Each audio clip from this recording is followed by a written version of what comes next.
কয় টুকরা মাছ ছিল, ভাবলাম এটা দিয়ে একটা কিছু করি।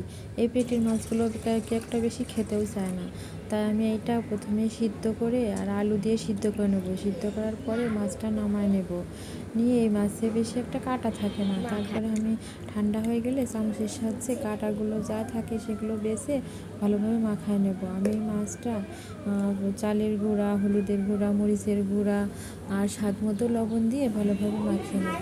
আমি এটা বেশ সাদা মাটাভাবেই রান্না করব। তারপরে আমি এই যে হাত দিয়ে এরকম শেপ আকারে করে নেব। হাতে একটু সয়াবিনের তেল মাখিয়ে নিয়েছিলাম।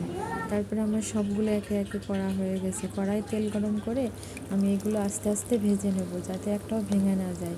ভয় হচ্ছিল যাতে ভেঙে যায়, কিন্তু দেখলাম না, আস্তে আস্তে করলে ভেঙে নেয়। তারপরে কড়াইয়ে তেল, আমি এইগুলো উঠায় নিয়ে কড়াইয়ের তেলটা একটু উঠায় রেখে দেবো। তেলটা বেশি আছে, তারপরে তেলের ভিতরে এলাচ, তেজপাতা, দারচিনি, জিরা, শুকনো মরিচ ফোড়নে দেবো।